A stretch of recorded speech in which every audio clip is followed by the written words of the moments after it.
All right. So here's the dealio. I want to make sure I'm giving back to my downline. I want to make sure that I'm training you guys properly here. So what I'm going to be doing is I'm still doing my training and stuff with the Money Badger Network. That's cool. I'm still doing that. But I want to make sure I'm training you guys myself personally as well. And so I'm going to provide a training every other week. So I think it probably just because the way the calendars hit, it'd be the first and third of every week. Okay. Every Tuesday, we'll probably do it at 7 p.m. Now, if we need to try to find a better time, I'll look to see if I can find a better time. But I got so many people in my downline who have secondary jobs trying to do it throughout the day. It don't work. I mean, like Dean, take yourself, you're working. I do know that. So what I want to do is, uh, we'll have a different topic and subject we're going to go through. But for today, I wanted to let it be an open forum for anyone to jump on and be able to ask any questions that they have, anything that's bothering you. So you guys just go ahead and shoot from the hip and let me know what you got. And since there's only two of you, I can really dig deep into what issues that you guys are working through. So don't be shy, please. I don't have a major question or issue. Basically what you said, my biggest thing is I need to just go full throttle, and I'm literally just trying to set up my life so that I could do just that. I know that'll help with my hustle. Yeah. Be able to move with a little bit more flexibility. So other than that, like I really don't have, because I mean, I did say that I'm going to network more and, just talk to more people, lenders, title companies, just more realtors. Just that's like on my to-do list in order to just get my name out there. I am sitting down and squashing this ADHD and revamping my actual page. I'm gonna make a new page and with the landing page. What page you talking about? Facebook. I'm sorry. Facebook page. Okay. So here's the thing for me to you, Dean, that I really want to see you work on. Okay. Your schedule. I want you to get basic on your schedule. What does your schedule look like on a daily basis? Right. Because I know you're teaching every day, right? So when we talk about doing things and being more social and talking to other people about real estate and doing the work will put you in proximity to getting more business. Okay. So I definitely want you to do that, but figuring out your schedule, that's going to be the first thing. How many hours can you truly dedicate towards real estate right now, being a part-time agent, right? And then how you're going to structure that, because you get off work, remind me again, roughly you're done and could be into real estate around 5:30. Yes. Okay. Yes, around. So here's the thing then. If that's the case, then let's say theoretically we're talking 5. So that means you got 3 good hours there that you need to be beating this thing up. Right. So from 5 until 8 o'clock, your activities, in my personal opinion, and this is what I did as a part-time agent myself, need to be completely filled with you're either making phone calls towards buyers and sellers, you're doing Zoom buyer consults. Okay, I do all my buyer consults on Zoom now, guys. I mean, if I meet you in person, I'm meeting you at a house. All right, you're doing a listing presentation, or 4, you're shopping buyers. So those are the 4 things. Just that's it. Making phone calls to your leads, buyer consultations, listing consultations, and you're showing homes. That's it. So for me, I was religious about that from 5 o'clock to about 9 o'clock. And the only reason I will say 9 o'clock is because the iBox is shut down at 9. If I'm showing homes, I'll show houses up to 9 o'clock at night. All right. Give me a gigantic spotlight flashlight I got from Sam's, and I can show homes from that perspective. So any part-time agent out there, if you're not able to rob Peter from Paul and take hours away from your job, in the daytime, that 5 to 8 time is going to be big for you. And then of course the weekend, exact same thing. Those are going to be the 4 biggest things. Now, the relationship building stuff, if you're out there doing the work, you're going to find the time to get that relationship building stuff in there. Does that make sense? Is that helpful for you, my friend? I can't see the look on your face right now. Yes, it helps a whole lot. And that's only because I'm driving. What I I know. didn't want to do is be a distraction. So that's No, why you're I not a just kept the distraction. I camera get that. off. But yeah, that's it. I do. I agree. And that's on my to-do list. You're right. Yeah. Now, let me just say this. If you don't have any business, okay, if you don't have any business, you don't have any leads and whatever going, I want you guys to do this. Find a neighborhood to do an open house for, to do a couple open houses. I'm gonna share my screen real quick. I'm gonna show you what I'm talking about here. Okay. This is how I legitimately built my business. Okay, so I got the MLS up right here, right? Can y'all see that? Uh-huh. All right. So legitimately what I would do, guys, I just found a neighborhood that I liked. So I'm gonna go with something over here by me. I'm in the 76177. Okay. Oh my God, that's it. Oh, that's bad. There's only 8 houses on the market. Good Lord. 5. Ooh, we got an inventory problem. All right. Okay. Okay, but still, there's 2 right here at Presidio West. There's one here, there's one there. Okay. Both of these houses, ain't crazy about the timing. All right, let's look at them anyway. All right. I'm gonna scroll down and see. This is an offer pad home. All right. And then this one is an open door home. Okay. All right. Not a great not great from that perspective because you can't do open houses there. Let's assume they belong to another agent. If they belong to another agent, what I could easily go do is I could call these guys up. I would just call them and say, hey, I do open houses. I would love to do open housing in your neighborhood, right? These 2 homes are literally not far from each other on the map here. And because I know this area, they're legitimately around the corner, somewhat in the same neighborhood. Okay. Here and here. By doing this on a repeated basis again and again, of doing open houses in the same neighborhood over and over again, people start to think you own the neighborhood. Right. And it's less work upon yourself. Let me see if I can find another neighborhood that's better. I'm going to here's the deal though. Hold up. I'm gonna print these 2 houses. Do you want? I'm in Frisco, 75034. All right, give me a second. Let me do that. Let me print these 2 off because I just found 2 houses, offer pad and open door. Let me tell you why I'm printing these real quick, guys. Sidebar.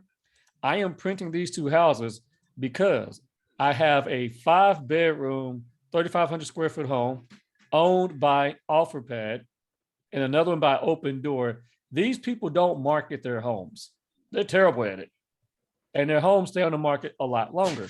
Nothing stays on the market that long. So if these houses are in good shape, I'll go videotape them and I'll send them out to my database and say, hey, I got a steal for you.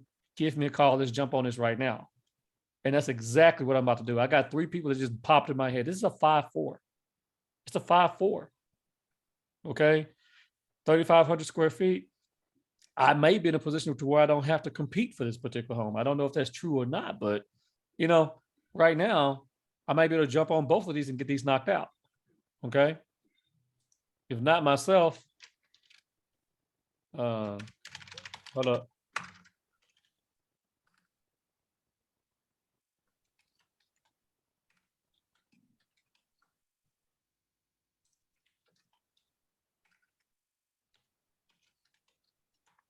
I know one of my agents is working on something, got buyers with that profile right now. All right. Let's go find another one for the open house situation we're talking about. 7 what now? Mine is 75034.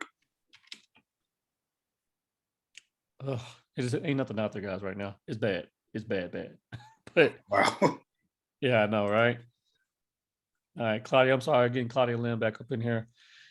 Oh, wow. So, this is legitimately, guys. Let's do this a little different. Let's do this. These don't matter because they're active contingent and all that stuff. But let's just get more results. Okay. All right. So if I was to look here,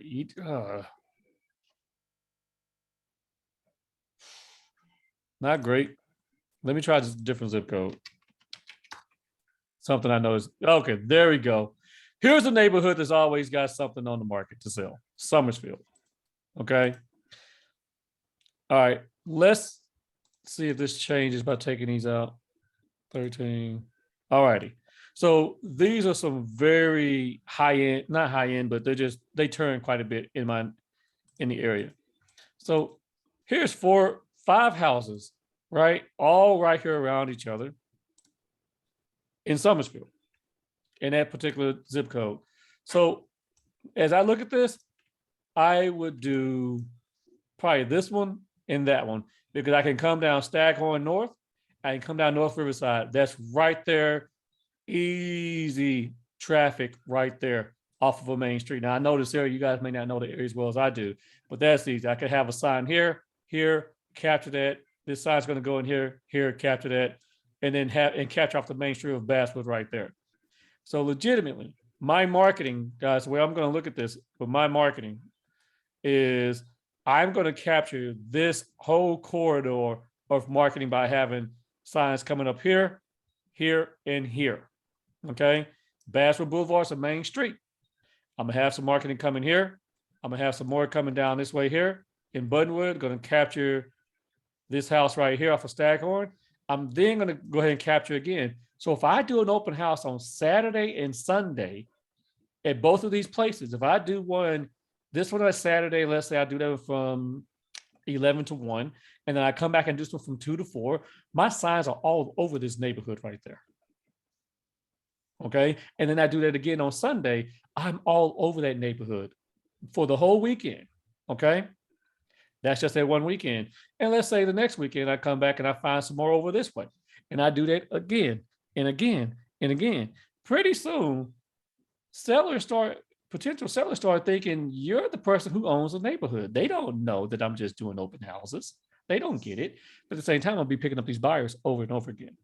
Okay. So if you do not have business, you can put this strategy in place right now, and you will fill up your database with buyers and potential sellers who are in the neighborhood you want to. So you want to find a zip code in the area that's, I wouldn't do it in the first time home buyer territory all day, because right now that's kind of tough. But give me a different zip code, somebody. Anybody? Well, let me try to find one I like. I'm gonna do 76131. Try to find another subdivision. Okay, Highland Station. That'll work. Here's another one. And let me be very clear. I am the type of guy, I don't care what your brokerage is. I'm going to make that phone call. I'm going to figure out if I can partner with you. What am I doing, CMA? And if I can partner with you, I got to figure out how I can help you out regardless, right? Some agents are so entrenched in their brokerage, they won't reach out to the other agent. I'm going to do it regardless. I'm going to say, here's one right here, here, and here. This is easy, Peter. I'm not sure why I didn't select this one here, but now I see the proximity, I would. Guys, if I was doing this weekend, this would be my 10 to 12, take 30-minute break. Okay. 12:30 to 1:30, 2 to 4. And I would eat that up and eat that up and eat that up all weekend long. And then I would walk away with roughly about 30 leads, right? And come back and make sure I call every last one of these people. That's what I would do. All right. Any questions about that?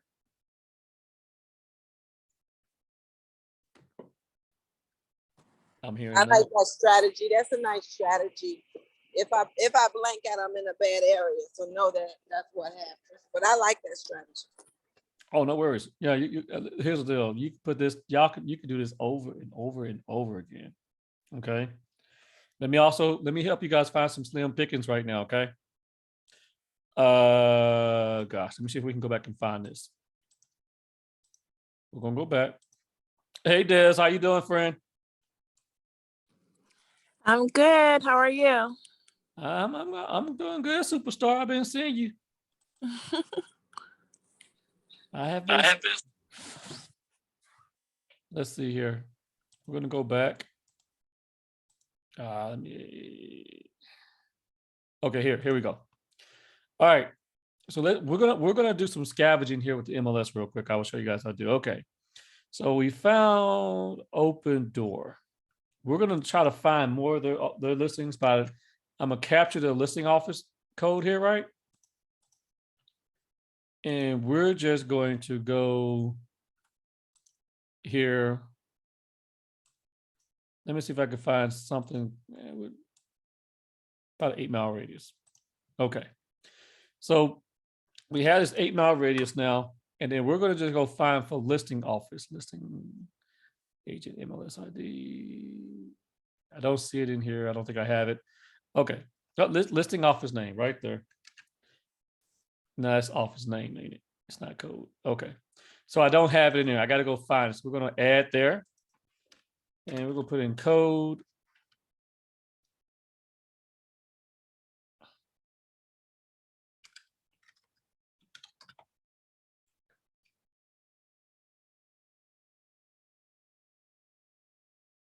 Huh. Oh, you know what? I'm tripping. We don't have to go through all that. We're tripping. I'm sorry. Let's make life a little bit easy for us. All right.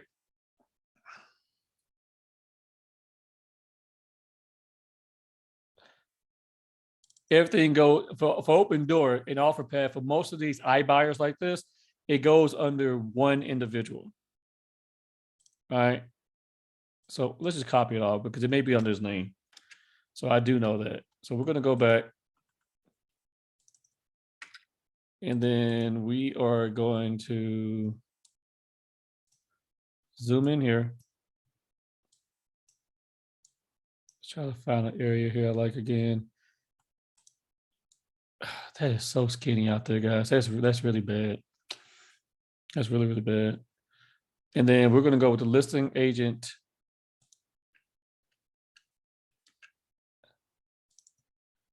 Get the ID.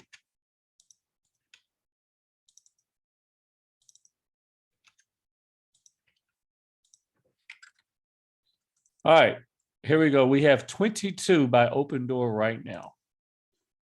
Okay, these are all Open Door listings that's on the market right now in that circle that I grabbed. Okay, I want y'all to notice, I want y'all to learn something here. Look at this. Days on market. Here's a couple. 0. Look at this, and then it jumps. What am I showing you? What are you guys seeing here?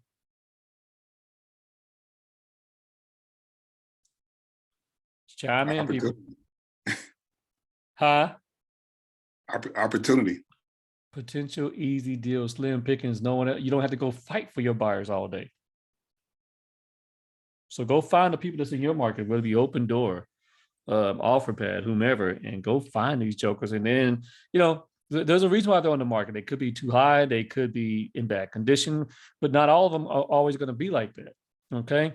The good thing about it is, if I am, let's just do this number here. Let's say I have a client who's looking in this particular area here. He needs at least 4+ bedrooms, 2+ baths, and he needs at least about 2,500 square feet. Do they have anything? They got 7 in this area. Okay. 7 in the area. And I'm gonna map these jokers out. Okay, I see where they are all clustered right there. Okay. So I'm gonna put myself on the directions here. And what I'm looking at is right now, I have the time, I have the energy. I don't even have to take my buyers with me. Okay. I don't even have to go get all of them. I can just go here and hit these right here, right up, right? If I was to go, they are owning this neighborhood. They have really owned that neighborhood. But if I was to do this, I could go film these houses again and again and again. Open Door, I would film these houses, send them over to my buyers in my database, and get some deals done. Now, if they're in bad shape, I drove over there, boom, okay, fine. I don't feel like I'm wasting my time because this is 7 homes that I feel like I can go knock out real quick, like that is still within the specs that what my client's interested in, and we can figure out if we can make this happen or not.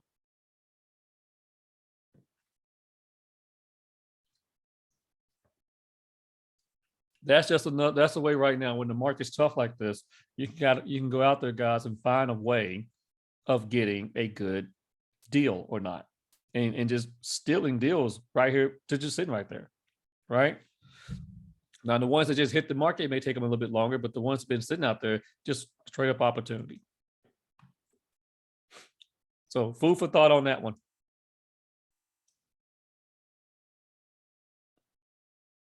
I'm going to come back. I got to come back and look at these myself now. Y'all about to make me work tonight. Let me just be clear. This is the type of stuff that I'll do at nighttime, so I can be ready in the daytime to go find and go get some more deals. Right? You say, okay, let me go find these real quick. What other questions do you guys have? That anything that you're struggling with, anything that you have questions about in doing, whether it be the contracts or whatever, just throw them at me.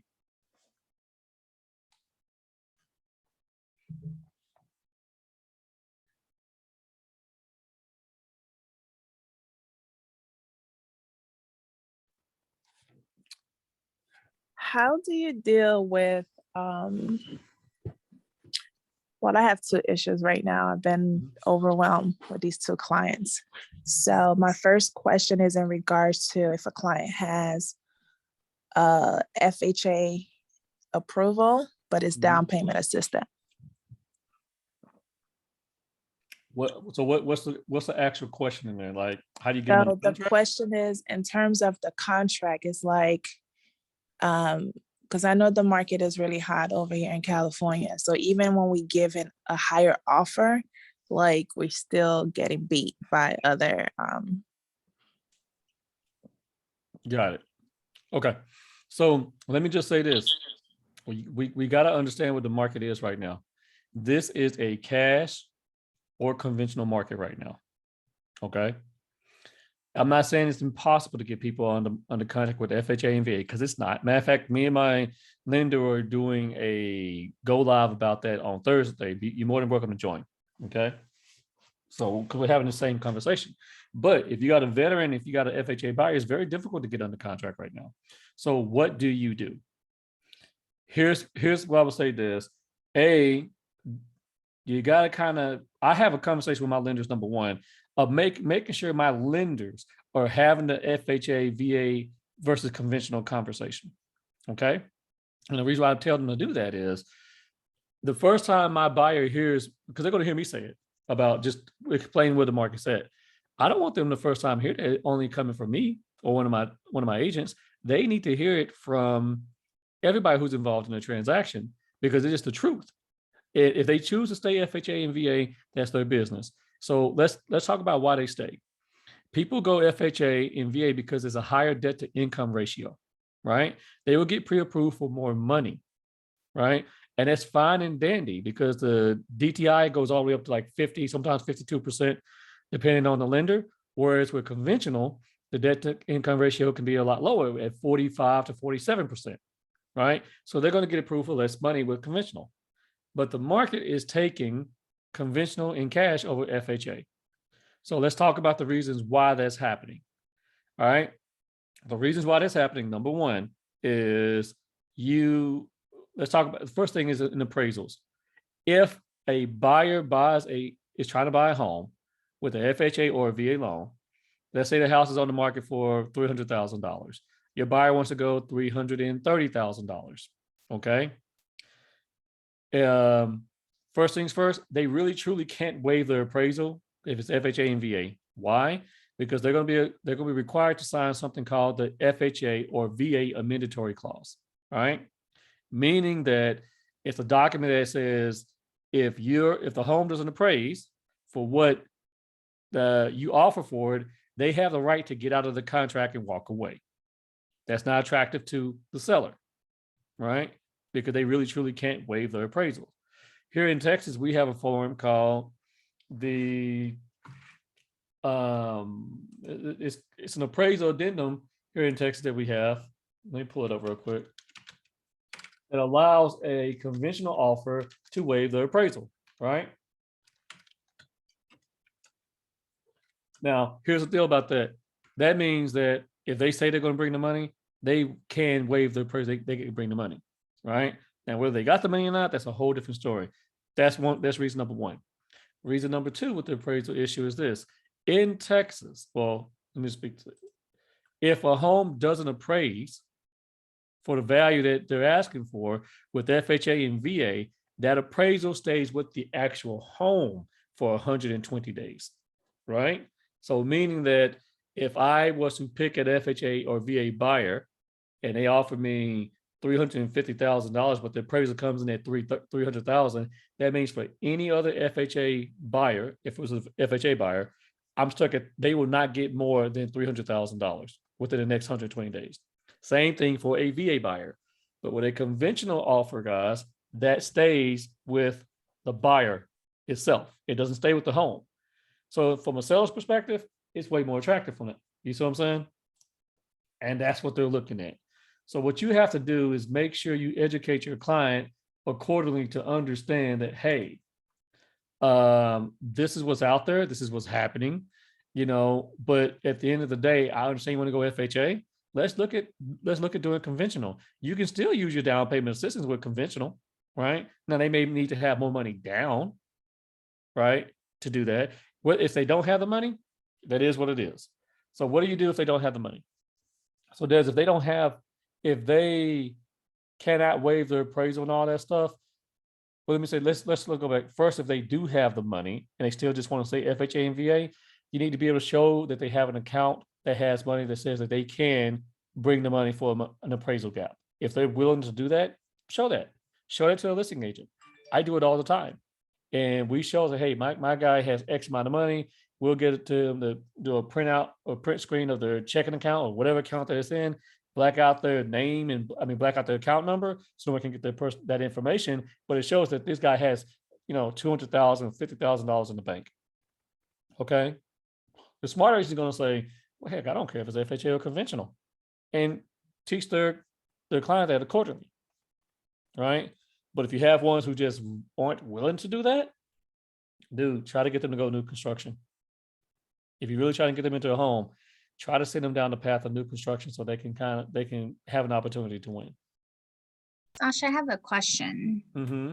You're talking about the 120 days for the appraisal gets stuck with the property for any VA or FHA loan. Yep. Is that right? It does not affect a conventional loan. So if somebody came in with a conventional, or is it still the same? Right. So let's say, correct. If I had a conventional buyer who, same scenario, guys, $300,000 home, they offer $350,000. They're not going to waive appraisal. We accept that offer for whatever reason. That house comes in at $315,000. Mm-hmm. Okay. If that's the case, and we decide not to move forward, that appraisal stays with that buyer, not the house. Now that means if Teron comes and brings me another buyer who's conventional, offers once again $350,000, if their appraisal comes in at $350,000, we're good. We have that option in a conventional scenario because that appraisal stays with the buyer. But in an FHA scenario or VA scenario, Claudia, your buyer's FHA comes in, appraisal comes in at $330,000, you offer $350,000, we're stuck at $330,000. We decide not to do the deal, it falls apart. Teron comes in, same thing. He has a great person who said, you know what? Hey, I'll buy this house. And say, okay, well, we'll tell Teron this. And his client understands you can only get it appraised at $330,000. So what does that mean for him? That means that his buyer has to bring another $20,000 because his lender will not and cannot lend more than $330,000 for him for that particular home. Or Even if 100 he's pre-approved, days. even if he's pre-approved for $400,000, that is correct. For 120 days, it stays with that home. That's why sellers are saying, nah. And let's be clear. The sellers don't know this. They don't know this. It's the agents who are telling the sellers this. But if one of you guys was to bring me an offer with an FHA or VA buyer, and you show me that you got the money, your client has the money, and even though you can't sign that waiver, I'm going to ask, show me you got the money, A. B, I need your client to write up a statement, right, saying that they will bring this money to the table, right? They know they have an FHA mandatory clause, and they're going to say they're going to bring this money to the table regardless, if an appraisal comes in short. That would make me feel confident to tell my seller, hey, we might want to look at this group as well. Because they have the money. Okay. The problem what we have out here, guys, is this. You have people saying that, oh, well, my offer's conventional is stronger. You could have a conventional offer with 3% down, and you have a buyer who has no money, has down payment assistance, has no real means of making it happen. And the uneducated agent would think that that's a stronger offer than VA or FHA because it's conventional, and it's not. But still, those appraisal terms still apply. Does that make sense, Des? Does that answer your question? Yes. All right, question number 2. How do you deal with, because 2 months ago I did because I normally, like on a Saturday, I normally go to some of those luxury open houses. So I was able to pick up a buyer. Now, my challenge with those couples is that usually like, you know how we normally just send out listing for them to keep, for them to just like see what's in the market. But these particular couple, it's almost like they're driving the bus, like, okay, I will tell you which property I want. And it's just been dragging. I don't want to be too aggressive with them because this is like my first deal that's like over 2 million. So how do you deal with them for these type of high-end clients? Well, I mean, everyone has ego involved in this, but you're still the expert. You have to show them that you are the expert and they need your services, and they're not just looking at you as a commodity to just open up doors for them. Okay. So what I would do, and there's a gap here. There's a gap in information, right? They are telling you what they want to see versus your suggestion.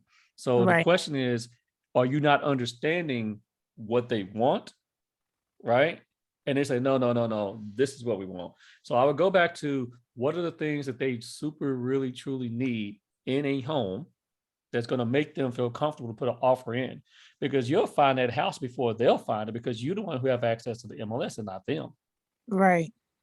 So what is that thing? Right. So go back to the conversation about, all right, what are the things that are must-haves for you, and make sure they both are on the same page. Right. See, this is where the problem is, because the wife wants something that's like by the water, but the husband want like, mountain views. So we're looking, it's like I'm driving from Calabasas all the way to Malibu. It's like different. It's not really like, they're not really on the Who's the same final page. decision maker? I think the wife is on the strongest point right now. Well, okay, so let's. I love this conversation. No one, please take. Don't. Look, I'm not supposed to be sensitive talk here. I don't do that, right? So here's the deal. Every female agent that I talk to says that, oh, it's the wife that's driving it. Is it? And then every male agent I talk to says, oh, it's the husband. Is it? See, we got to understand everybody's household works very, very different depending on how they work. Okay. So let's talk about the different type of couples that we have. Let's stay with couples. You have some couple. Let me ask a couple questions. Are they both working? The husband is. The wife doesn't work. She has her own business, or is self-employed. Self-employed. Does she make money with it? Oh, yes. Oh, yes. Okay. They both make money. Yeah. Are they both type A personalities, or what's the situation? The husband is much more of like, oh, whatever the wife said, but it's not really true. Like but the wife is much more of like, she's consistent with what she wants, but it's just the husband. And then they get into like, okay, we haven't decided yet. So it's a mixture here and with the two. Who's stronger financially in terms of their thinking? Oh, the husband. He's okay. So he's stronger financial thinking. Who's the dreamer? I don't know. I think the wife. I was have to say the wife. Yeah. Okay. So, and the reason I'm asking this question, because I'm not, I don't know the whole situation, but you have this is one of these classic situations where the wife wants it. The husband's not going to decide until he feels financially secure. Okay.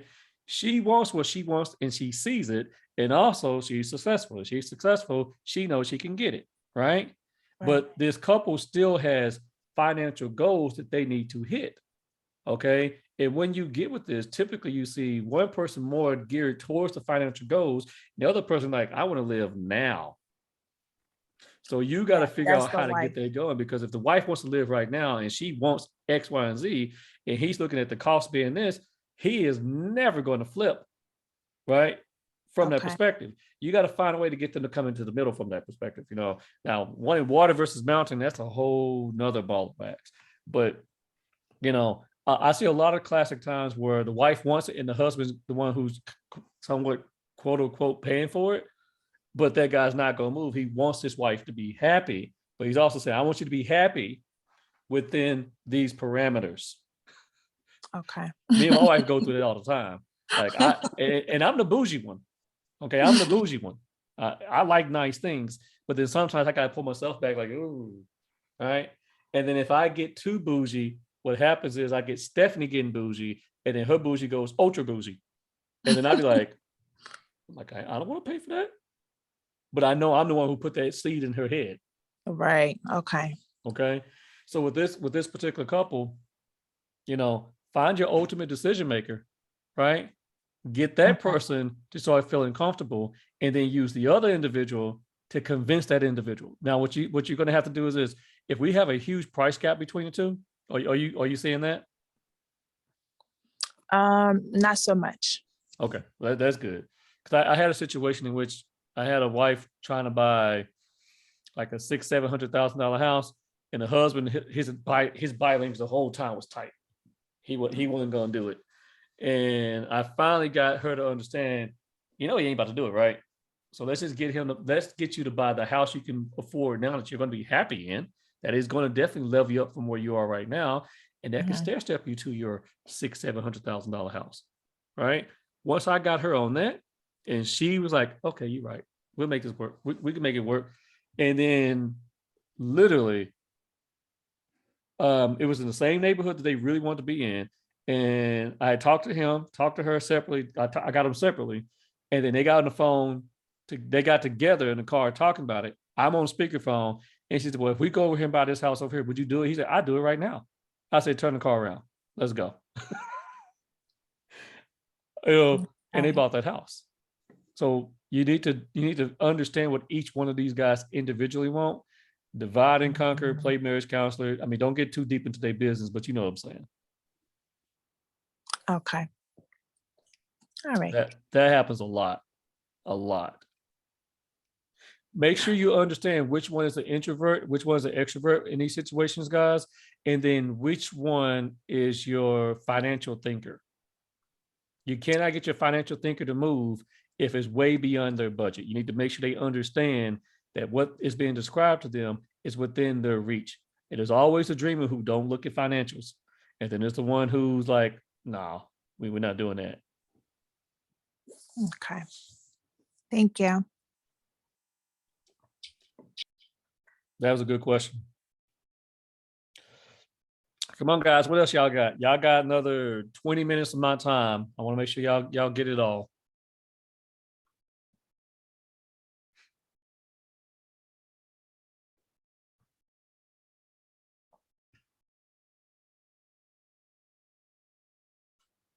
Not hearing anything. All right. So let me just say this. I am going to do a Google search on the three of you guys. And I know I've already picked on two of y'all this week already. I need y'all to get y'all stuff together in terms of what you have, what you need for your social media, online presence. Let's make sure we got you out there so you're not a secret agent and people know who you are, from your Facebook business page to a Google page, all that stuff. If I was to go out here and Google Sascha Chatman Realtor, a lot of stuff pops up.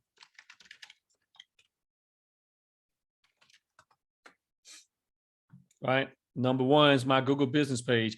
I am driving 1571 views this month of people have gone to my Google page to come see me. Right. My 5-star reviews are popping up here. My Realtor.com profile, my LinkedIn page, my HAR, Houston Association of Realtors app, guys. For everyone in Texas, you need to definitely get that app going. My Facebook page, my Zillow. I'm not sure Reach 55 is. Reach 150. Okay, that's from Keller Williams a long time ago. Right? Real Satisfied, yada, yada, yada. Homes.com. Who's this? I don't know. RebContactUs.com. Yeah, I don't even know what that is. Honestly, I have no idea what that is, but it popped up. I made a post about Muhammad Ali. I didn't realize I did that.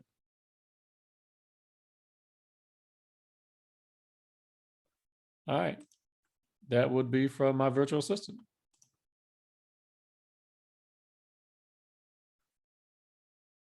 All right, that'll work. All right, guys, what else y'all have? Any other questions about this weekend? I got a question, Sasha. Yes, sir. So along those same lines of conversation about, because I'm completely new getting started, so I am getting my Instagram page going. I got my Facebook page going. I got to tweak it some more. But so my question is like, when people actually start reaching out to me, like, how do you get people to trust you when they don't know who you are? When you're new in real estate, how do you get people to trust you? Lean into the process. Lean into educating them on the home buying. If you're talking about, are you talking about a buyer? Absolutely, yes, yep. Okay. So lean into education here. Okay. Lean into the home buying process. Walk the walk, talk the talk. All right. You don't even have to know everything, but if you present yourself with confidence in what you do know, there you go. Right? People follow a winner. Let me give you two agents. All right. Let's role play. Teron, you're gonna be the buyer, I'll be the agent. Okay. And I want you to start asking me all type of questions about buying a house. All right. Ring, ring. Hello. This is Sascha Chatman, Chatman Realty Group. Hey, how you doing, Sasha? This is Terry Morris. How you doing today? I'm good. I'm good. How about you? How can I help you? Hey, pretty good. You know, I'm actually looking to relocate to the DFW area, trying to find a nice house, man, for me and my family. Just trying to see, you know, right now we got a budget of like maybe 500,000.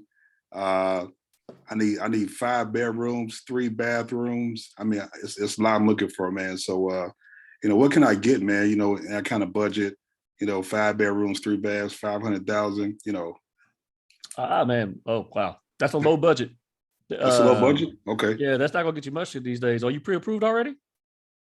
Pre-approved, no, what's that? Okay, so we got to get that going because I only work with people who are pre-approved. Okay. Okay. All right, let's stop right there. What did I just do wrong? I killed his dream right then and there. Okay. A lot of agents don't have any patience. You see this coming from agents all the time who don't have patience. And the first thing they move the conversation to is, are you pre-approved? Why? Because they don't even want to have a conversation with this guy unless he's real. And then some people right now will say $500,000 is nothing. No, I wouldn't say that, but you know, whatever. But I've seen people like I'm too big for that, right? That's the rude, high and mighty on myself agent. Okay. Let's go one more. Let's go again. Sascha Chatman, Chatman Realty Group. How you doing, Sasha? This is Terrence. Good to meet you. No, well, hold on. Let's back up. Let's back up. Let's try this again. All right, ring, ring. Hello. How you doing? This is Terrence. I'm looking for Sasha. Oh yeah, this is Sasha. How can I help you? Hey, how you doing, man? Yeah, so me and my family, we're in Chicago, man. We're looking to relocate to the DFW area. So just trying to find us a nice home, man. I looked up your website. You do a lot of good things out there in the Dallas area, man. Looking for a good realtor. So just trying to see kind of what our options are, man. We're looking for a nice home. You know, we got a budget. We got a big budget, man. 500,000. You know, that's our budget. It's 4 of us in our family, so hopefully maybe a 5-bedroom, at least 2 or 3 baths. So you guys want to be in Dallas? Is that what you're telling me? Dallas, I believe. Yeah, I don't know too much about. I just know about Dallas. Okay. Well, I mean, I know a little bit about Dallas, but I'm a Fort Worth guy. Okay. So let me figure some stuff out for you. How much? You said 500,000. Okay. Well, how many bedrooms? How many baths? Like I said, we got a big family. It's 4 of us. So I mean, if we have 5 bedrooms, that would be great. Okay. But I guess we could take 4. Okay. All right. Well, I can figure something out for you. Let me figure out what I can do for you. Okay. All right. Let's stop there. The way I did this, first I didn't answer the phone, super professional. I just said hello. All right. Someone's obviously calling my real estate cell phone number. So I should be more professional from that perspective. Some people are really sticklers on that, right? And that's why sometimes when y'all call me and I just say, hey, Sascha Chatman, Chatman Realty Group, is because that's it. Right. Now, let me show you how I really do take the phone call. Okay. All right. Ring, ring. Sascha Chatman Realty Group. Hey, how can I help you? Hey, how you doing today? My name is Terrence Morris. I'm from Chicago and looking to relocate my family to the Dallas area. How are you today? I'm doing well, man. Hey, it's a good time to come to DFW from Chi-Town. It's freezing cold up there, right? Oh, it's freezing. We got to get out of here, man. We're tired of it, man. It's freezing. Well, man, let me help you guys transition down here to some warmer weather. So tell me real quick, what exactly are you guys looking for? And now what area? Do you know what area of town you want to be in? Not really. You know, we've been looking around. We looked at the northern areas, man, like around I think it's called Plano and McKinney. I think Frisco, some other areas. We're looking at the northern suburbs, but you know, we're open. You know, we Well, just let me want tell you, somewhere safe. those areas are super, super nice. I know a lot about those areas. Let me ask you a couple questions real quick. You Okay. guys have kids? Yes. What ages are the kids? And school age kids? What ages are we talking about? All right. So we got a 6-year-old. We also have a newborn. And then 6-year-old and newborn. Okay. yeah, So you don't have to worry about the baby as much from a school perspective, but I'm sure you want your 6-year-old getting the best education and being in one of the better school districts, right? absolutely. Okay, perfect. My wife's a teacher. I know a lot about the school districts in this area here. I can definitely get you guys turned on to the best school districts in the area. Now, let's talk about your home needs, right? So how many people are going to be living in the house, and then how many bedrooms and bathrooms do you guys think you need? Right. So right now it's me and my wife and my 2 kids. I also have an older daughter who maybe possibly moving with us. So I would say four bedrooms would be ideal for us right now. 4 bedrooms, okay. Do you want the masters to be downstairs? You know what? With little kids, if all the bedrooms are on the same level, that would probably work out better. You know. Okay. All right. Well, that's a good thing for me to know. Okay. Perfect. Now, have you guys gone through the process and started talking to a lender, or are we just still in like the discovery phase? Yeah, we're just still in the beginning discovery phases, just doing some research. We just know we want to move. Okay. So I want to take you down a couple paths here. Path number 1, I want to take you guys down finding the right area for you. I will take care of you guys from that perspective. That's what I do.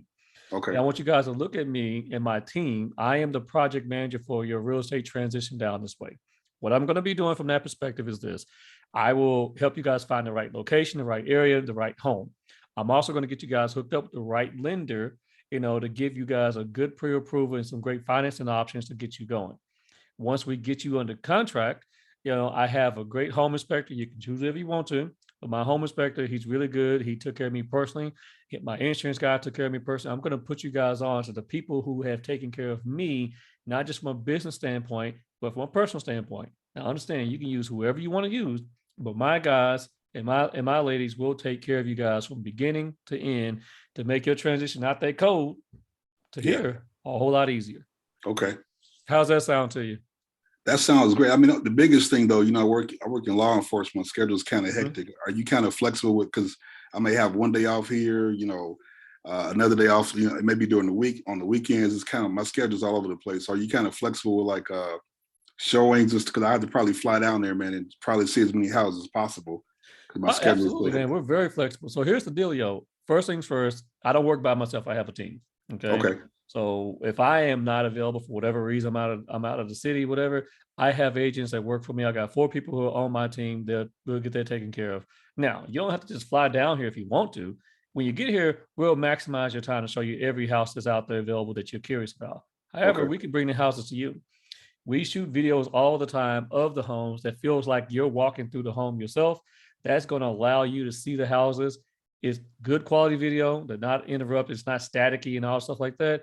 But we'll bring the home to you so you can get a good feel for it. In fact, we have a lot of people that we sell houses to from out of state, just like yourself, and they've already seen the house before they get here. They'll see the AC unit, the hot water heater. They see all the imperfections, and we'll call these things out for you so you can have an opportunity to look at it and you feel very confident. And then when you're ready to fly in, we'll go see the ones that you really, truly want, but we'll make sure it happens. We'll work around your schedule. Everyone on my team is a full-time real estate agent, including myself. Oh, that sounds great. That sounds great. All right. Because I ran into a problem with other agents who just kind of not flexible. They're telling me when they're available, and they can't do this, they can't do that. So that's kind of the problem we're having now. Agents not being too flexible, you know. Sound like you found some people who ain't hungry. Yeah. Hey man, we're starving over here at Chatman Realty Group. All right. We go to bed tired, we wake up hungry, and we get going every single day. Well, We're ready to that's what I run like for to you. hear. Let's go. Okay. That sounds great. So the entire time, I try to lead the conversation. I try to inspire confidence in myself and my team, right? I'm already talking up my next partners, and I'm already telling him I got an entire group that's going to take over his real estate process for him and guide him through it. Okay. Now, I would further this communication, say, hey, you know what? If this is your first time buying a house, I'm going to give you access to my free home buying course so you can get a better understanding of how to do this thing. You can go through it at your own pace. I give them access to that. I give them my buyer's guide and all the extra things that I have. So that's what we do. Des, what's up? You got a question? So suppose if you don't have a team, how would you have handled that? What do you mean team back is like I have Chatman Realty Group, or team as in Yeah. lenders and whatnot? No, as in like, the team that you just, give them the confidence that you have people that could back them up. You need to have some people, you need to have backup. I mean, no matter what market you're in. Let me just say this. Before I even start going down the path of having a team again in Chatman Realty Group, I had agents in EXP and outside of EXP that I trust, that I have built relationships with, to show houses to my buyers for me. So you need to find you at least 2 or 3 people that, you're not worried about them trying to steal your client, that'll open a door for you if you need to. Okay. Yeah. And then, there's a huge network down where you are anyway. I mean, you got EXP agents who open doors all day for you. I mean, sometimes I had to pay people. I've had to do that. But most agents will open a door for like $20 a door or something like that, $40 a door, whatever the rate is in your market. Those are the things that are important. So if I get someone, I've had that happen where I'm working multiple buyers and I can't get in multiple places. And I just pay people to go open these doors for me. And I tell them how I want my houses shown. I need to see pictures of the AC units. I need to see pictures of the hot water heater. I need to see if you see cracks around the windows and the doors for foundation issues, if the doors are swinging, things like that, right? Mm-hmm. Give me pictures of the corners and whatnot. I've told agents to do this for me, and yeah, it makes it work, because I want my clients to still feel like I am actually there looking out for them. Okay. Build relationships, guys. They don't have to just be people within EXP. I mean, I do open houses with people who are still with all other brokerages because they know I'm good at doing them, and we have a strong relationship. Eventually, I might get them to come over here. If they don't, they don't. But we have a collaboration regardless.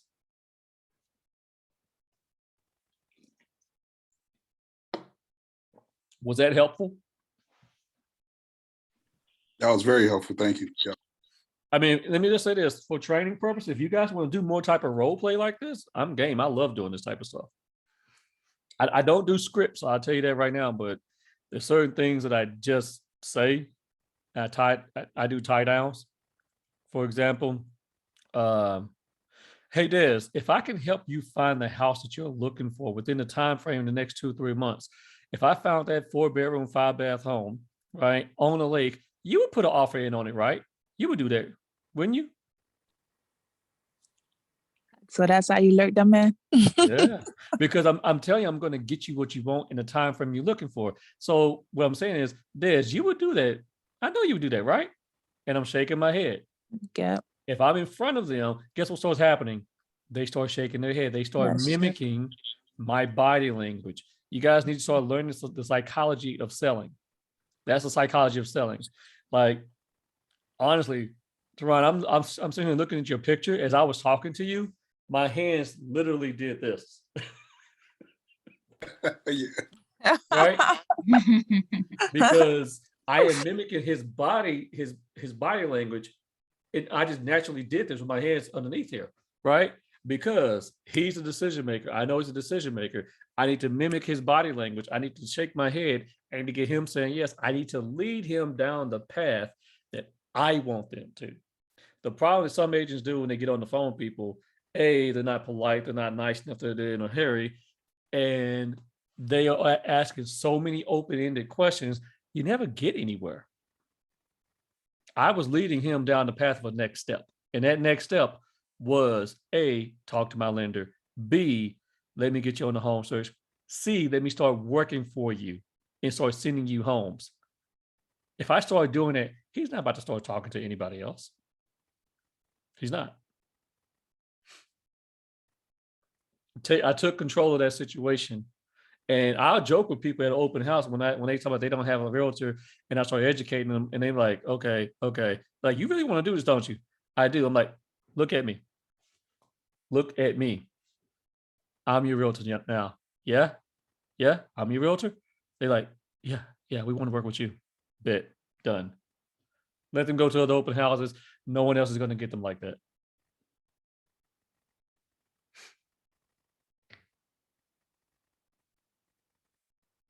All righty. What other? We're pretty much out of time. You guys have any other questions? This was really helpful. Thank you. Oh, you're welcome. Yes, it was helpful. Thank you.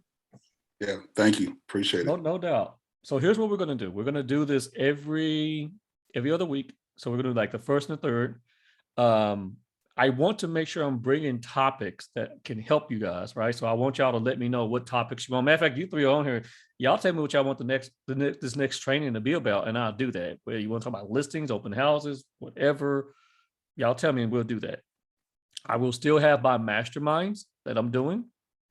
So obviously you guys are invited to that, but I want to make sure I get you guys on this stuff here as well.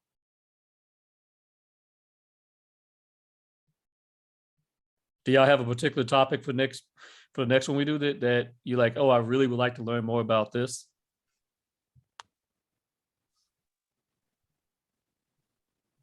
Well, I know for me personally, I plan to do a lot of open houses to kind of get my my database going. So that'll probably be a thing for me, like open houses, you know, how to contact these people, and like you said, who's more open to me doing open houses for them. I think you said like Open Door and Offer Pad. So No, this you really can't. They're not gonna let you do it for them, but you can scavenge off of them. That's for sure. Okay. What about the new builds? New builds?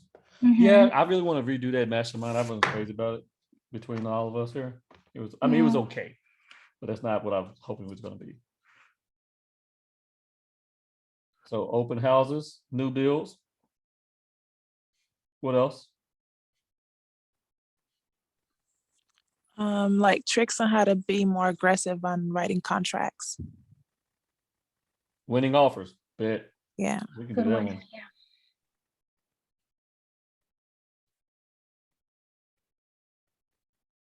Anything else? Give me some more topics. I'm liking this. Another for me would be marketing, like social media, like what I can and can't do on my social media pages. What's a good way to get some traction? And I'll be sure to probably follow you guys too to see what you guys are doing on your pages too.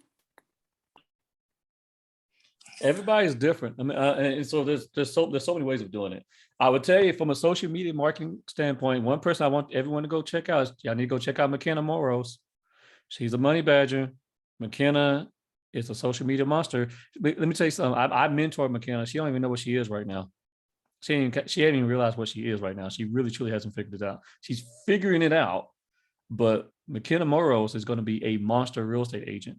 Her social media presence right now, guys, she's getting like 1.2 million people visiting her page off her reels alone. And she's getting paid for her reels. And she's getting what? Paid for her reels. Yeah, she's getting paid. Yeah, she's doing so well. She's getting paid for her reels right now. She makes Up like to $2 or $3 grand a month. $7,000. How much? $7,000. Woo. Yeah. A month. How do you spell her name, Sasha? McKenna Moros. M-A-K-E. Say it. You go tell him. You tell him. MAKENNA. Moros, MORO. Oh, I don't know her last name. MORRORS, I believe. So Okay, I'll find it if she's a money badger. Because that's the thing too. I got my Instagram, so I have my personal page where I can do reels. MOROS. There we go. MRO. It's okay. Okay. Yeah, for some reason my business page, I can't do reels on my business page. I don't know why that is. If there's like a waiting period or something for your Instagram business page. I could do them on my personal page. My business page, I can't do reels for whatever reason right now. So I got to figure it out.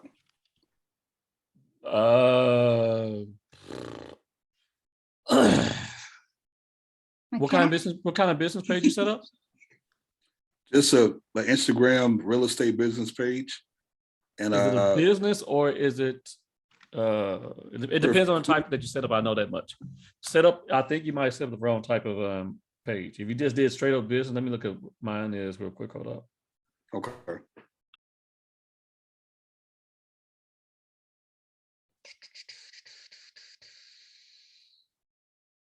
What's up, Sabrina? Nothing much. What's going on with you? Nothing much. I want you to stay on here after. I want to show you something. Okay, sounds good. Oh, goodness gracious. I'm in the settings, guys. I'm trying to remember exactly what the heck it is.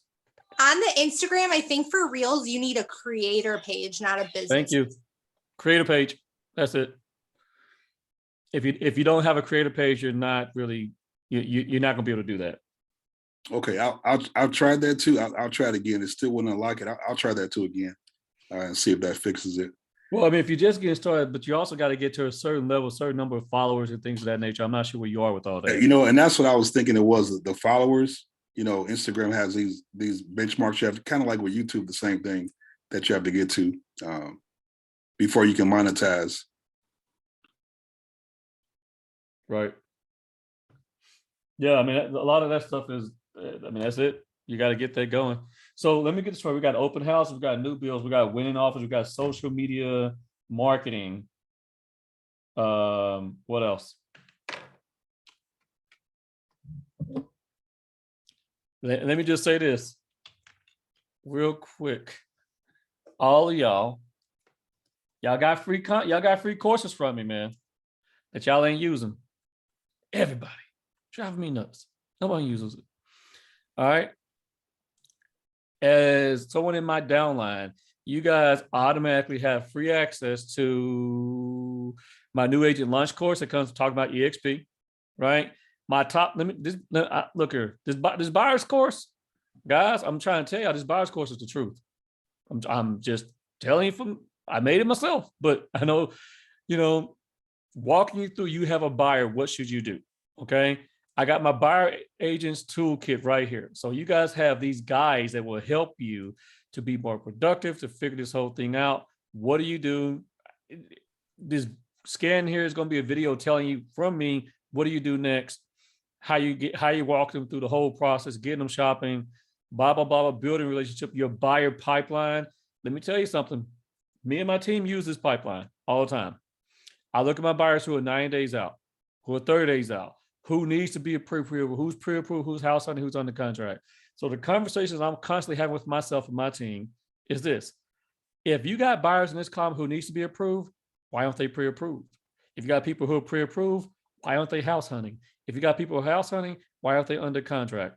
The conversation I had with my team today was we were talking about all these people right here. And I said, okay, who are the 2 or 3 people you're focusing on this week that you're going to get over here in the win column? Right? We don't need to be talking about it. We got 15, 20 people over here who are house hunting. Who's going to be over here? And if we have people right here, guys, who's moving forth over here? Okay. From everything to our listing lead sheet, our buyer lead sheets, all the stuff is in here to help you kind of figure this thing out. And so I got all these guys to kind of get you guys going, to looking at what you look from, going from there, from the toolkit all the way down to the buyer's rep agreement. I'll walk you guys through how to do that. A buyer consultation, explain a mock buyer's presentation. I actually walk you through how I do a buyer presentation myself. You know, I'm just saying, I feel like it's good stuff. Check it out. Different tools of how you send homes to your buyers.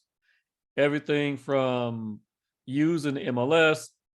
I like to use Real Geeks, send them a text through Cloud CMA, KV Core, the whole 9 yards. There's so many ways of doing real estate. I'm just giving you guys all the options and figuring this whole thing out.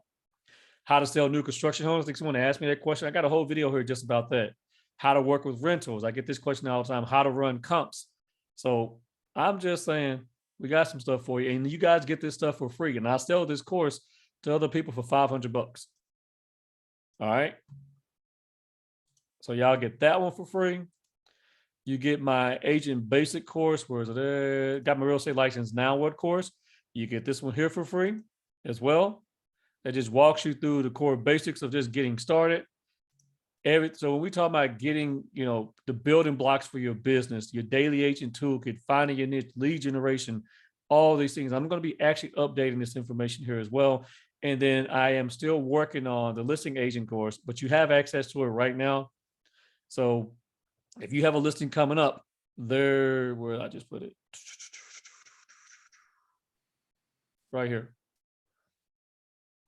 It's not, like I said, it's not done, but just there's some content in here already to keep going. Working with sellers. Claudia, Yes. you asked me about how to put a listing into the MLS. All right. I finally finished that. I put that one in there. Yay.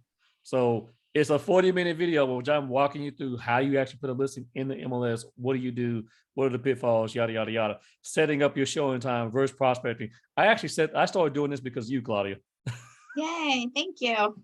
But understand it's not pretty as the other stuff is in here, but that's what we're doing. So make sure y'all check out some of this free stuff that's just sitting out here, guys, for y'all to jump on at any point in time. You should have access to it. Teron, you will have access to it tonight because I got to add you in here. But Okay, thank you. Y'all get these courses for free. All right. And if you're thinking about jumping on BombBomb or Real Geeks or anything like that, I'll give you guys those courses for free as well. That's all the stuff you guys are going to get as being part of my downline. I am planning an open house like a boss course. I got some of the content already done. I need time, time, right? And then Canva for realtors, we'll be rolling that out at some point in the future, but that's on the bottom of my totem pole for right now. So, all right, guys, I hope this was helpful for you. It was. Thank you. But, all right, we're going to get this up. So keep this on your schedule. We're going to have every first and third. I will get the invite back out there, and y'all keep sending the topics of what you want to talk about, and we'll make sure we get this training going. Okay. Okay, sounds good. All righty.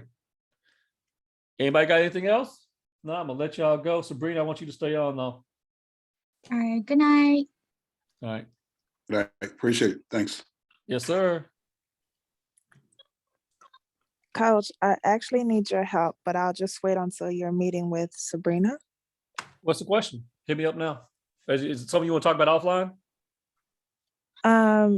Yeah, I could wait. Okay. It's about 2 offers that I'm about to put in. I just need your guidance on it. Okay. Let me do this with Sabrina real quick, and I'll give you a call. Okay. All right. Thank you. All right. Bye. Bye-bye. What's the dealio? Nothing much. Nothing much. How about you? I am good. Sleepy, tired, all that good stuff. Oh, I'm sure. I want to show you something. Okay.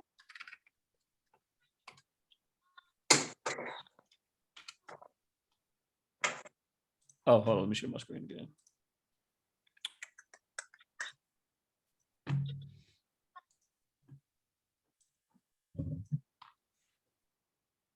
All right.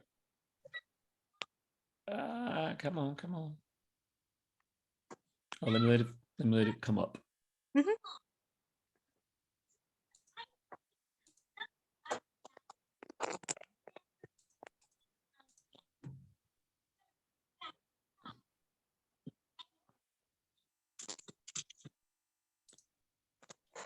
Okay, there we go.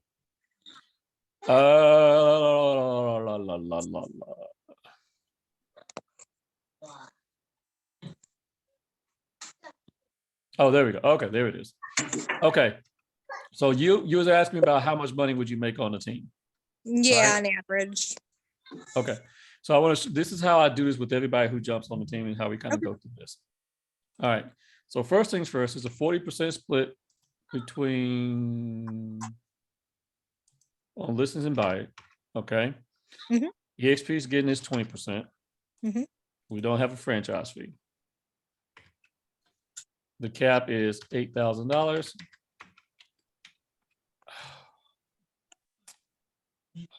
How'd I do that? I keep doing that every single time I do that. Let's try that again.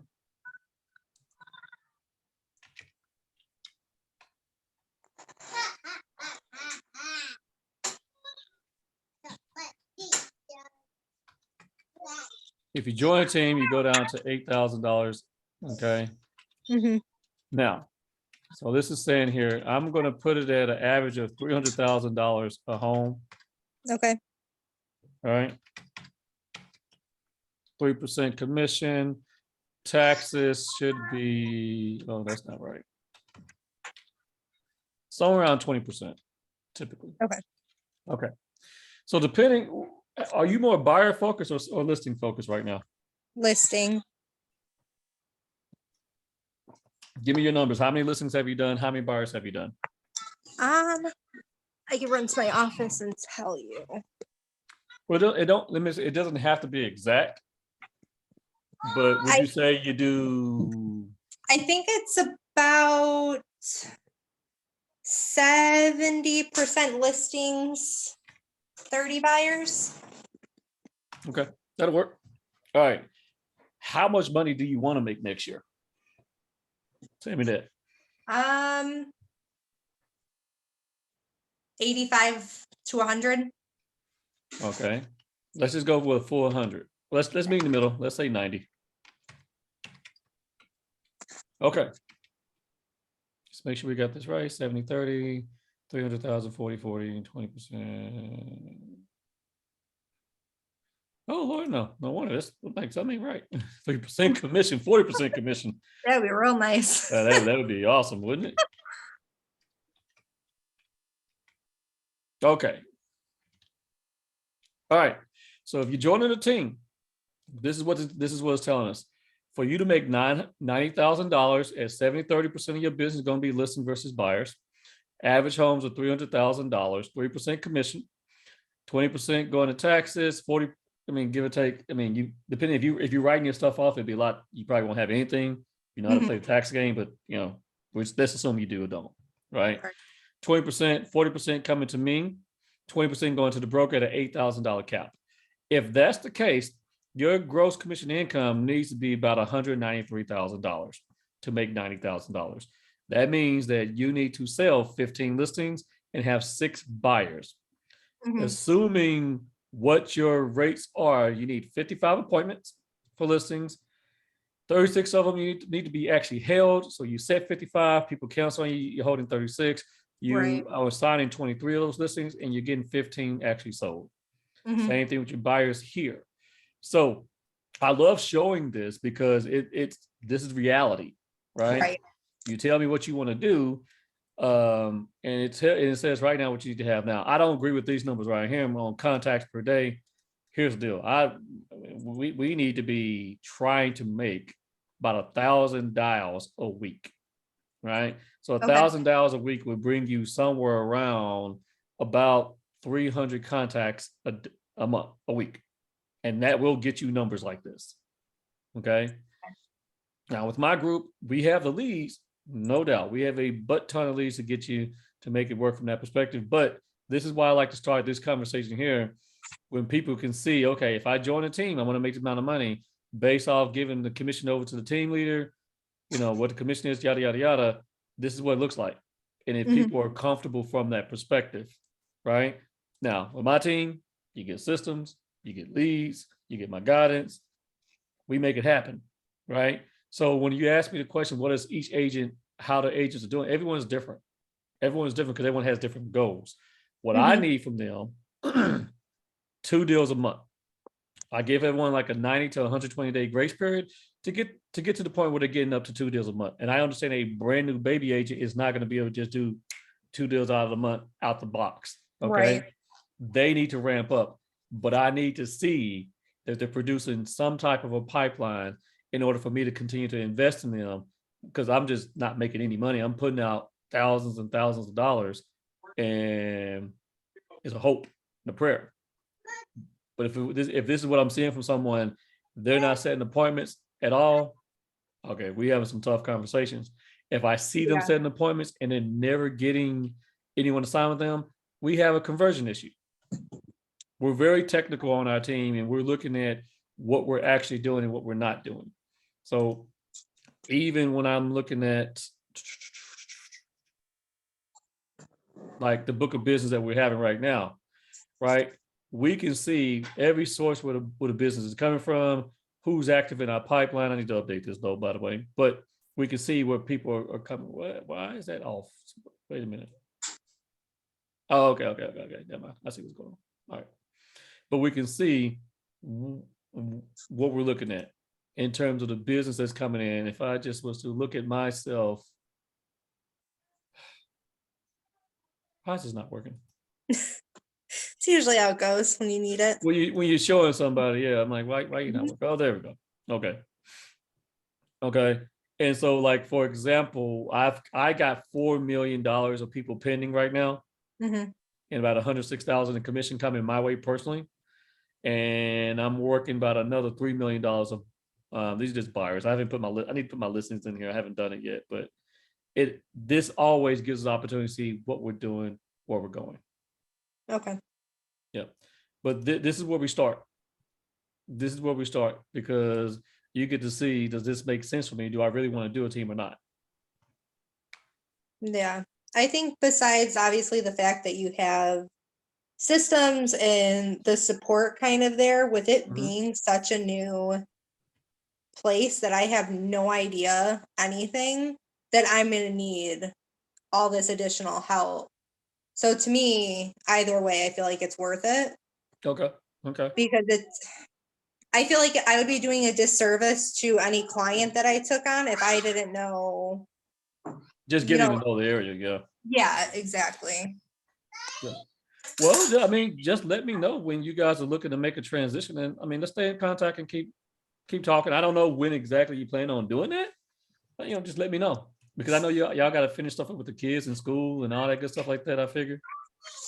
Yeah, we're hoping that we kind of have an answer by end of May. Right now, it's really, so the original plan was to go to Redfin, and they offer 100% commission for the first 6 months of anyone that I bring over. Well, today I just found out that yes, they give you 100% commission, but that commission is the Redfin either 1% or 1.5%.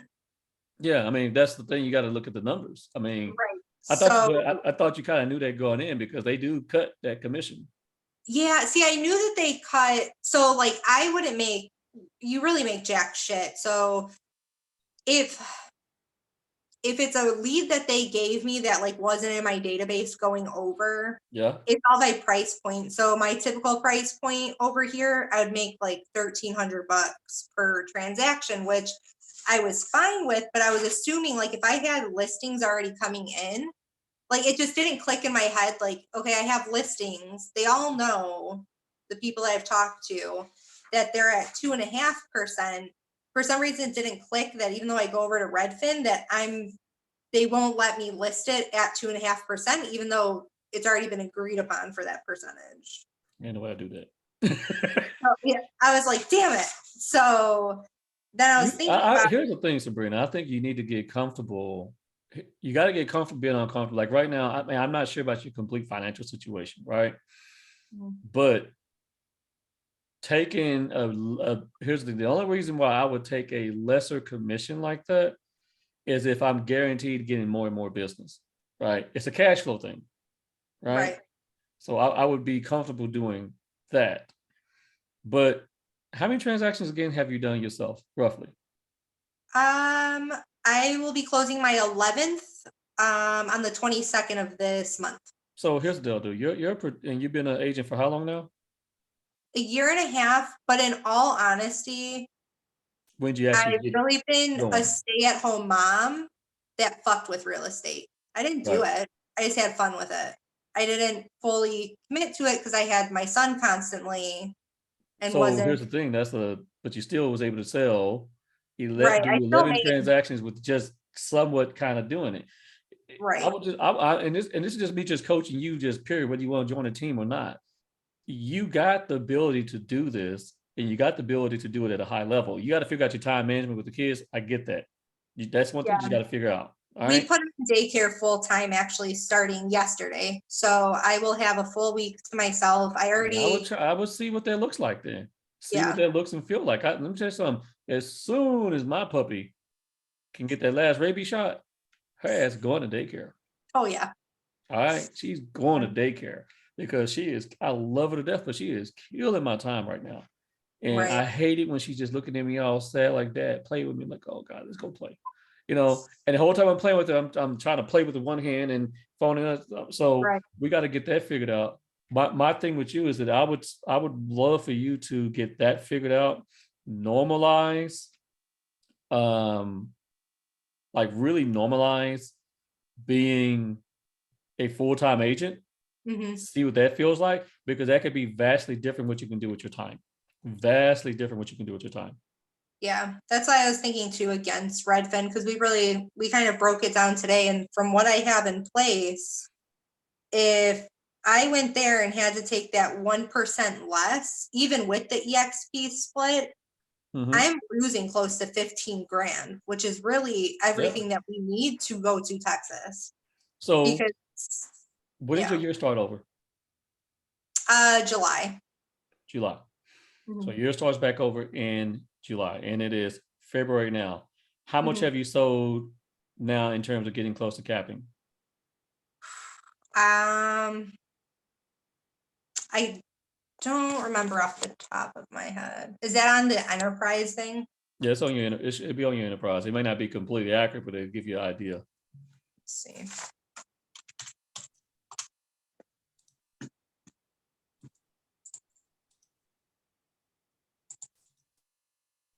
What's today? Shoot, I got a closing tomorrow. Oh, I got a closing tomorrow, and I don't have a closing gift picked yet. Oh, that's not good. Well, they're not here. Oh, okay. Let's see. Why am I blanking? Is it under? No, it's not under that.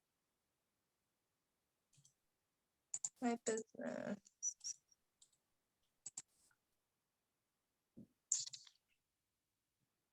Do you remember what tab it's under? Is it under transaction overviews? I got you. Hold up. Oh, yeah, it is. I'm 40% capped. 40% cap. Yeah. Okay. So 60% cap. What's your average sales? About 400. 400. So if you're looking at 400,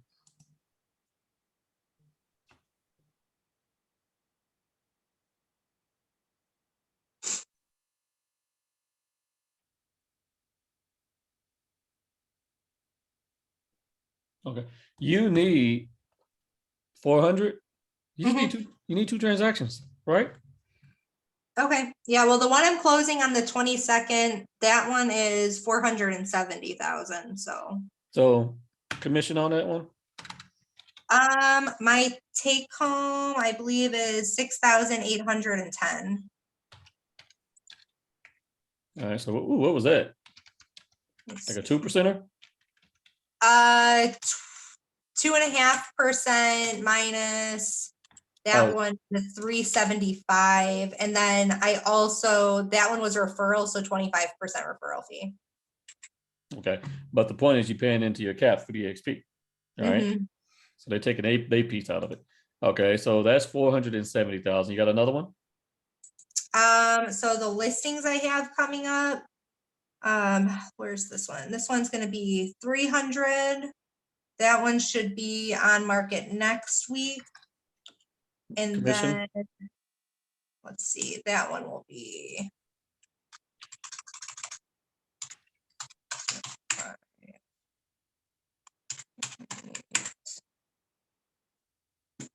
About 6,000. What is it? 3,000? It was a $300,000 property and 2.5%. Okay. So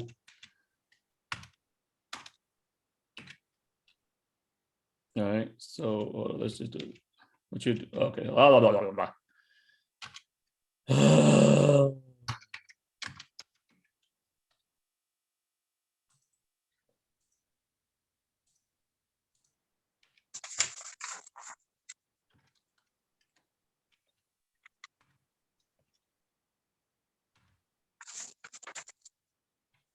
on. Let's do this right, Sasha. Come on now. Yeah, come on.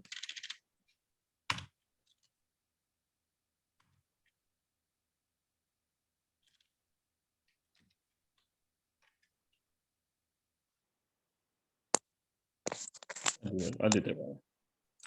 Okay, my point is this. If you're 40% capped and the cap is $2.7 million, right? Yes, I believe so.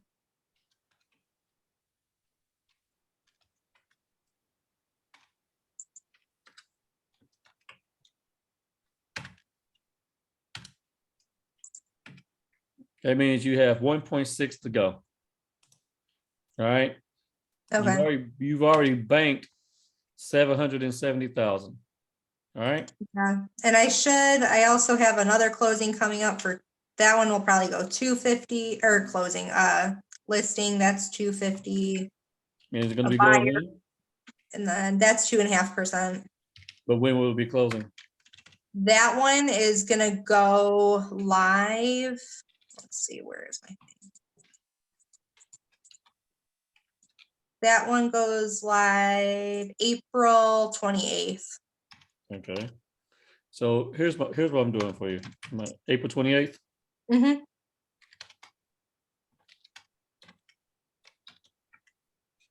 Okay.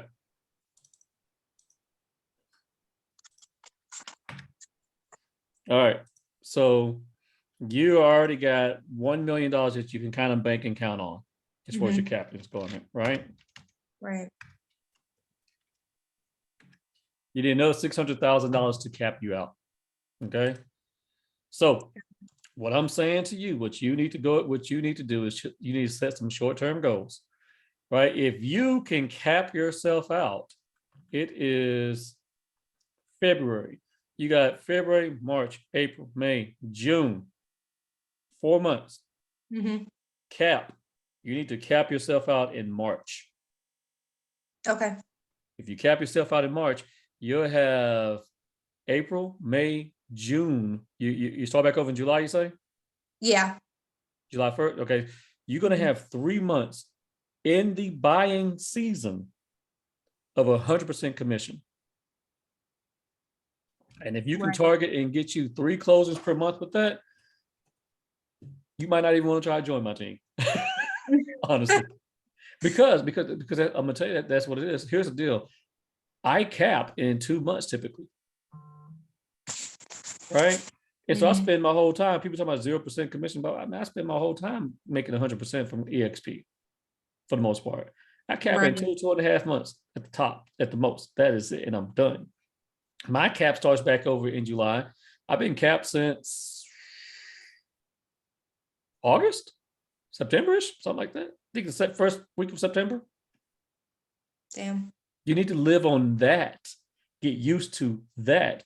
And what you're telling me is that you got $1 million under contract right now. They will be under contract. And notice the dates that I put in here, I put it in your closing dates. What I expect out of you from a closing date perspective. Not when you list it. If you list it in February, you need to close it in February. You list it in at the end of April, you need to close it in May. Yep. You need to start thinking like that, and you need to say, okay, I am 2 transactions away from capping. I need you to be thinking like this, Sabrina. Where's my 4 transactions going to come from? Right? Because if you look at it, you got, what is this, February? February, right? If you can do,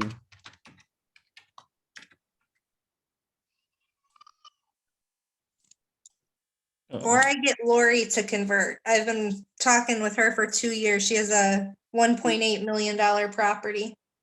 okay. We talked again last week, and I think she's gonna go for it and sell in the spring. So what is your average sales price right now? About 400. About 400. Okay. So, all right. So if your average sales price is about 400 before you cap, all right. So this is going to be your capping.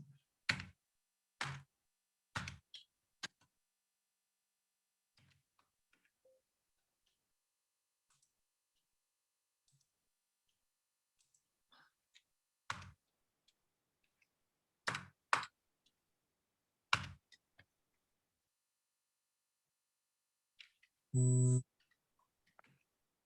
right. Let me Mhm. see, make sure that's right.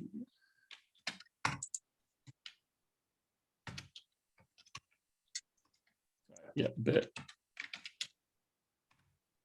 If you can do this,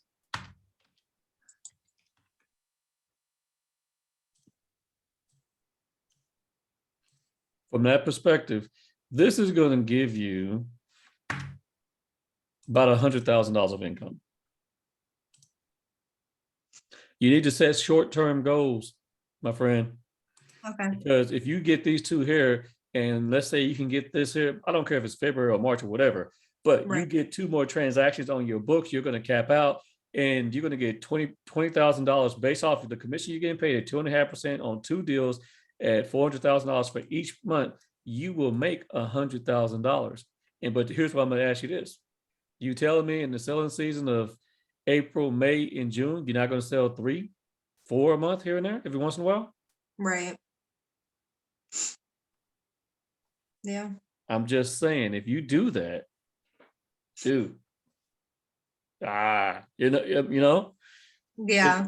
So let's talk about your short goals. Your short goals is not as much as about how many people you put under that's the lagging goal. How many people you put on the contract? Your Right. short-term goal is how many buyer consultations, how many listing presentations are you going to do every single week? Go Yeah. back to as if you was on my team already. The conversation that you and I would be having would be around this. Mm-hmm. How many listings did you sign this week? How many listing appointments did you go on? How many buyers? Now figure out how to get yourself on these appointments right now. Expired listings, FISBOs. You're already doing FISBOs. Double Yep. down on that stuff. Yeah, I did start getting back into FISBOs a lot more, and I've already set 3 previews for this week, and then I have to get back in touch and try to set this listing appointment, and then I had 2 listing appointments last week. Right. So, I mean, that's it. Most people overcomplicate, and everything else that you're hearing is going to be noise. You just need to do listing appointments and buyer consultations and get people shopping. That's it. yeah. Focus on nothing else but that. Yeah. Yeah, I think after the whole Redfin thing today, I'm just gonna not go that route and make it work. Yeah, I mean, because for my- I would just tell you, Sabrina, I don't think you have the time right now to make a brokerage switch, because making a brokerage switch means you need to learn that new system. If you leave KV Core, you go to something different, you got to learn, you got to figure this stuff out. That could slow down the momentum that you have going right now. 11 transactions part-time doing this is not a small feat. Imagine if you was full-time, but right now you got the opportunity, since the kid is going to be in daycare, to work as a full-time agent. This is going to be your first week as a full-time agent, right? Yep. See what they feel like. See what they feel like. Get used to it. Normalize it. Yeah, Yeah. I will. I'm definitely sorry. I gonna- didn't mean to coach you all night. No, I really appreciate it. I finally feel like I got out of my own head enough to not be in my way. I'm definitely trying to get used to the phones again, how I used to be. They definitely scare me a little bit, so I'm going to try calling more. I had a lot of luck with texting. That's how I got most of my appointments, because not many people answer their Oh phone. yeah. Text messages. That's what's up. Do Yeah, a so lot more of that. yeah, I've been doing that with FISBOs, and I started reaching out to absentee owners today that are in my neighborhood. Wait a minute. Yes. Wait a minute. Dude, you know Remind. Yeah, that's how I did it, because I canceled Girl. all the other stuff because it cost too much money. So I just went into Remind, looked up, as long as they have Let me at tell you least something. $70,000 of equity, medium high sell score, out of state absentee. You have more skills in technicality than most agents have, especially in first year agents. I remember I watched your Remind video. It was really, really good. Oh, thank you. I've used Remind quite a bit, and I'm like, I've sent your video to some of my agents, like, y'all need to get on this, because I can't data form everything for them. Like, shit, Right. that becomes annoying. Yeah, and then I still have a RedX, so anything that doesn't have data, I pull the address over to RedX and then get all of the phone numbers and stuff from them, and then You call got $1? I don't have a dialer. I didn't buy that. I just bought, because I was doing geo leads. So around my listings, I would use Geo that. Okay. Yeah. And then I would plug it into, what was it? Slide aisle broadcast. And then I would hit the entire neighborhood with ringless voicemails. Oh, slide broadcast? Yeah. Yep. So I was just kind Well, of attaching all of them. think if you did that, get out some postcards to them. You know, find the ones that you see that's in Remind that's going to actually do something. Dude, you could be very scientific about this. You don't have to hit the whole neighborhood. You got to hit 20 of them. Right. That would make sense. Yeah. One more thing I would tell you is this: you take those same individuals from whether you get them from Remind or you're getting them from RedX, upload those into your Facebook page and run ads to them. Directly make them a custom audience and run ads directly to them. That's what I do. Listen, That's what I need I'm to a do. cyber stalker. Yeah, I've done that for sale by owners because then I end up in their mailbox, their email. I text them on Fridays, call them on Mondays. Emails are on Wednesdays, and then they have the Facebook ad where if they're in my follow-up, they're on there. Right. And then postcards are every 5 days. You got a good system, man. Just work it. I think you got a really good system, actually. All right, I'm gonna let you go because I got to hit up Des and I got to call up one of my agents and I'm trying to wrap this shit up. Sounds good. It's been All a right. long day. The team and I went and knocked out some YouTube videos. We knocked out like 10 videos at a new construction spot. Jeez, it's good to reach people, but sometimes they're so damn time consuming. That's also because I'm a perfectionist. That's probably the reason why. Yeah, But it gets time consuming. Yeah. All right, my awesome. friend. Thank you. You're welcome. Be in touch All right, if I'll see we you. are going for it. All right, have a good one. You too. Bye-bye. Okay, bye.